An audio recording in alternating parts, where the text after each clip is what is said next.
2020년 6월 11일 호야가 출산을 하면서 대박이 용감인식 시기를 만났던 그 해 그 달에 나는 새로운 인연을 맺으면서 정말 내 인생이 송두리째 바뀌어버렸다. 우리 집은 전원주택이었고 생각지도 못한 장소에 검은 아기냥이 너무나도 당당하게 발랄하게 나에게 다가왔다. 마침 추루가 있어서 주고 있는데 이 아기의 형제인 듯 보이는 까만 아이보다 더 작은 가을이, 그것보다 훨씬 더 작은 여름이 이렇게 삼형제를 만나게 되었다. 우리 동네에는 고향에 대한 인심이 좀 많이 야박하다. 밥 주는 사람이 있으면 그 사람까지도 동네에서 난리가 날 정도이기 때문에 나는 밤마다 주차해놓은 내 차 아래에 밥을 놓고 있었다. 아이들은 밭에서 놀다가도 내 차를 보면 너무 신나서 행복하게 쫓아왔다. 그러니 안 챙겨줄 수가 있나. 이 사진은 당당했던 까만 아이가 우리 집까지 나를 찾아왔던 때이다. 마침 조카가 먼저 봐서 마당에 고양이가 하나 있어 라는 말에 얼른 나가보니 우리 까만 아이가 있었다. 그때는 부모님이 아시게 될까봐 얼마나 허둥지둥 음식을 챙겨 나갔는지.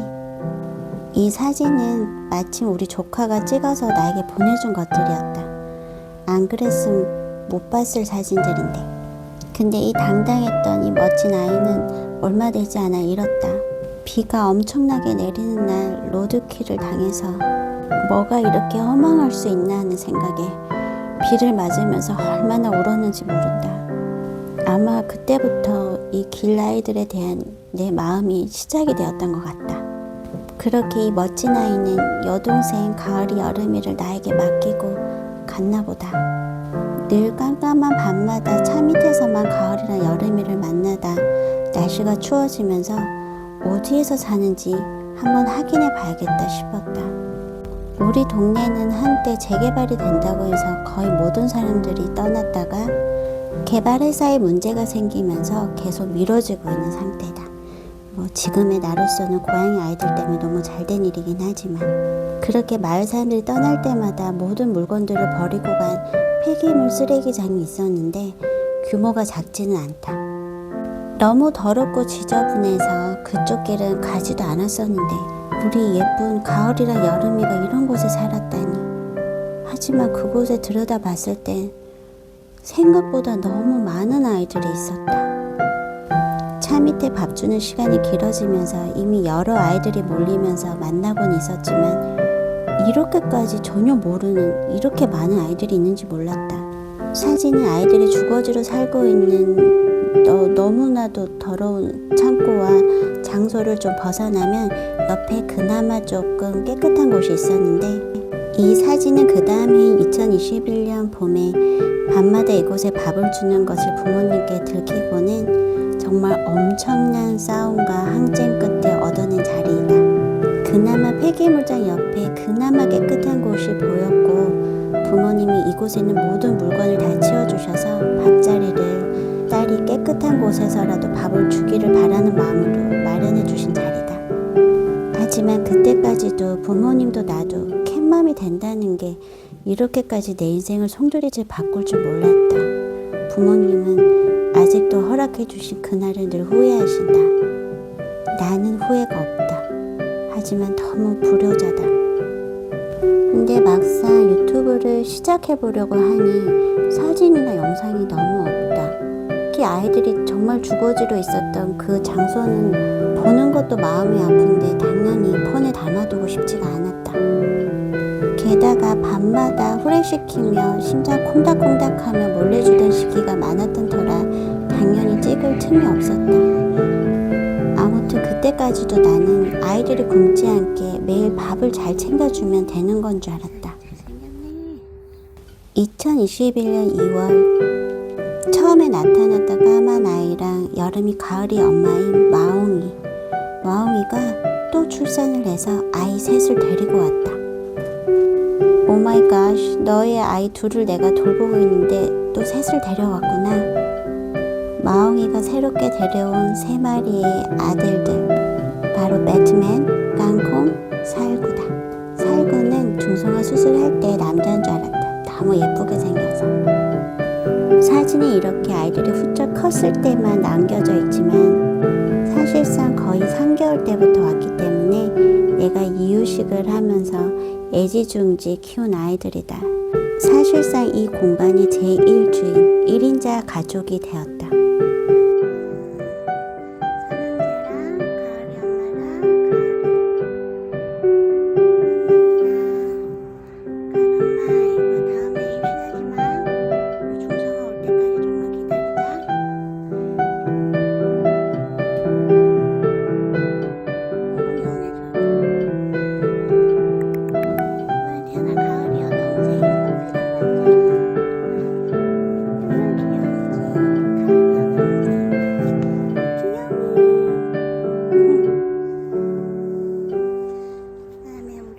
사랑제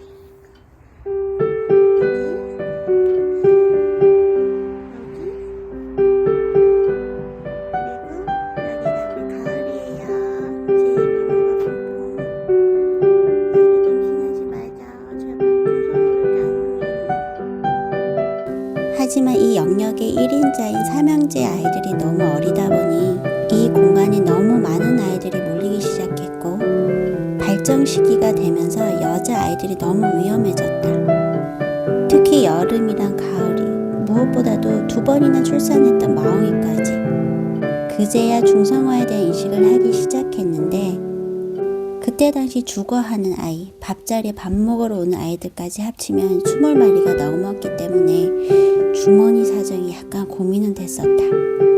하지만 다행히 시에서 그해 1년 동안만 TNR 프로젝트를 했었는데 내가 포획만 해오면 무료로 수술을 해주는 것이었다. 정말 운이 좋았다. 그때 이 많은 아이들을 다 포획하고 수술하고 케어하느라고 정말 대규모 프로젝트였다. 시에서 그해 1년 동안만 그것도 숫자를 정해서 선착순으로 받던 터라 경쟁률이 어마어마했기 때문에 포획을 대여도 정말 보통 일이 아니었고 무엇보다 TNR 수술센터가 4층이었는데 엘리베이터가 없었다. 나는 그해 여름이 시작될 쯤에 이 많은 아이들을 데리고 무겁게 낑낑거리면서 4층을 몇 번이나 오갔던 그래도 이 금쪽 같은 기회를 놓치면 안 될세라 얼마나 열심히 뛰었던지. 근데 나의 수는 한 발 늦었다. 포획해서 데리고 가보니 제일 걱정했던 여름이도 가을이도 마옹이도 모두 임신 중이었다. 그때 정말 하늘이 노래지는 느낌. 근데 나의 미련함은 가슴 아픈 일로 커져버렸다. 창고집은 너무 많은 아이들이 밥자리로 이용하다 보니 가을이도 여름이도 집을 나가서 먼 곳에서 출산한 듯 했고 가을이는 출산하고 몇 번 오는 것 같더니 갑자기 하루아침에 사라졌다. 더 슬픈 건 여름이는 3마리 아이를 낳았는데 아이들이 아장아장 걷기 시작할 때쯤 너무 먼 곳에 자리를 잡아서 여러 번 왔다 갔다 하던 도중에 무슨 일인지 다 잃었던 것 같다. 너무나도 끔찍하다. 그 후 가을이는 그렇게 사라져서 만나지 못했고 여름이는 몇 달 뒤에 다행히 중성화를 해서 그 다음에는 출산을 하지 않았다. 무엇보다도 3번째 임신한 마옹이 벌써 나에게 5마리 아이를 안겨준 우리 마옹이는 베테랑 엄마답게 원래 출산했던 자리가 있어서인지 예쁜 공주님 셋을 낳았고 나에게 또 안겨주었다. 그 뒤에 우리 마옹이도 다행히 중성화 수술을 무사히 했고 그 다음 출산은 없었다. 정말 한 미모했던 우리 가을이 출산하고서 무슨 일이 있었기에 하루아침에 사라진 거니 유튜브 시작하면서 옛날 사진들을 다 찾으면서 이 아이들을 다시 마주해야 되는 게 정말 힘들긴 하다. 그렇게 초보 캣맘에게 갑작스레 벌어진 이 모든 일들은 나를 더 정신 차리게 단단하게 만들어 주었고 이제부터 모든 것들이 본격적으로 시작되었다.